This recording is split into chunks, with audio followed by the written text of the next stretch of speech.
We're going to go back now live to Bromley with Bev Turner, who's getting reaction to expansion on the ground. Bev. Thank you, Andrew. That's right. I'm down here on Bromley High Street. Fantastic fruit and veg market here. I'm going to talk in just a moment to one of the people who runs that store. Will tell us how it's affecting their business. But I was talking just a little bit earlier to a local mum who wanted to tell me her thoughts on the issue. She saw us there with the GB News microphone, and this is what Parisa had to say. What we do at the moment, we walk a lot and we use the bus a lot. In winter? Yeah. In the snow? Loads of other European countries. In the dark? Yeah, we do it. We do it because actually it's really important to me. Like air pollution, you know, 4 years ago I set up a little environmental charity called Greener and Cleaner, and one of the first things we were asked to do by local people was help bring in air purifiers to a primary school. Imagine, in one of the boroughs that supposedly has the best air quality, we have pockets of air quality that are so bad that there are thousands of parents in this borough who are worried about their children getting hospitalised monthly. I've heard of members of our little charity where they've got parents getting hospitalised every month because of air pollution. We've got one of the higher death rates because we've got so many elderly people here. And actually, it's costing the NHS and business 20 billion a year. So like as a thing for general small businesses and big businesses, people are going off sick as well. It's not just about mum's worry. So we're trying to hear all sides of the story here in Bromley this morning down in Kent, and James joins me now. James, you run this very busy fruit and veg stall here. Business looks like it's booming. So what's the problem with ULEZ today? The problem's obviously £12.50 a day to come to work. We've 2 vans to make sure we get enough stock, looking at £25 a day. So that cost has got to come from somewhere. And unfortunately, it means our prices go up. So it hits the public. And when I got down here just before, as we were setting up, you were saying that a colleague of yours can't now drive the van to your store. Yeah, he kind of lives at the end of the high street, so it's a 250-yard drive. And that's going to cost £12.50 a day just to come that short distance. So he's now lost his van and walking to work just to keep costs down, so we can keep our costs down to cost of living crisis, helping the public. And you've had warning, of course. TfL would say, Sadiq Khan, the London Assembly would say, we warned you, James, this was coming. You haven't scrapped your van and got a new one. And if you look at the prices of the used vehicles from a year ago to today, they've gone up by more than the £2,000 scrappage allowance that he's allowing us.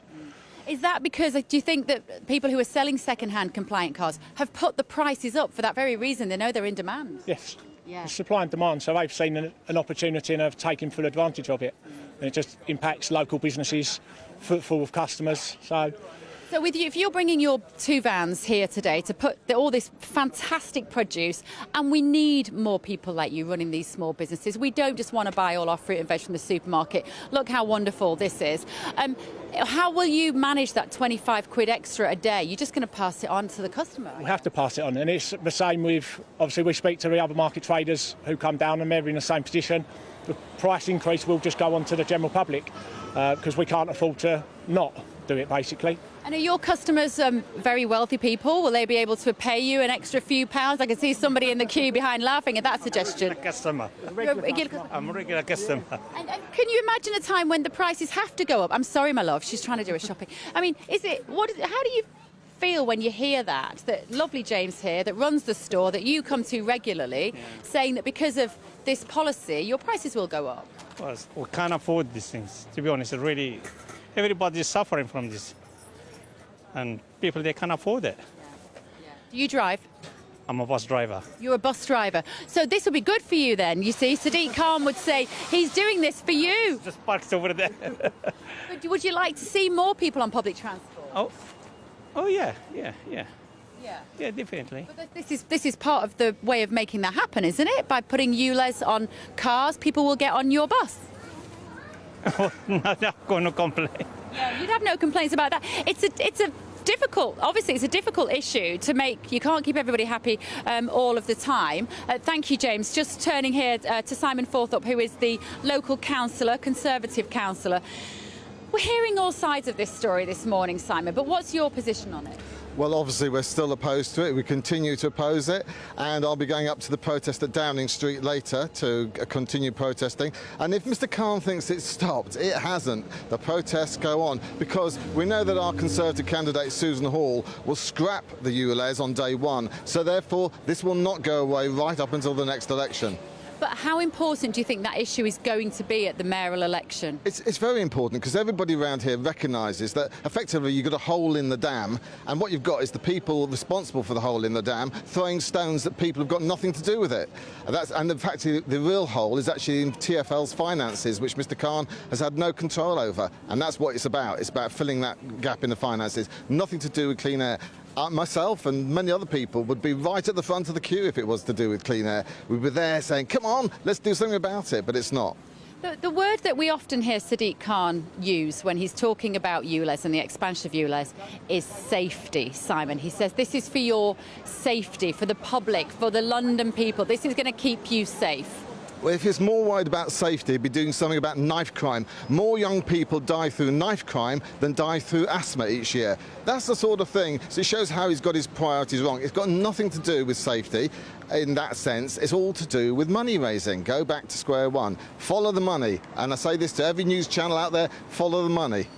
Sadiq Khan will be very popular today with other global leaders who are very tied into Agenda 2030, the global movement of travel towards net zero and towards the banning of petrol and diesel cars, in fact, by 2030.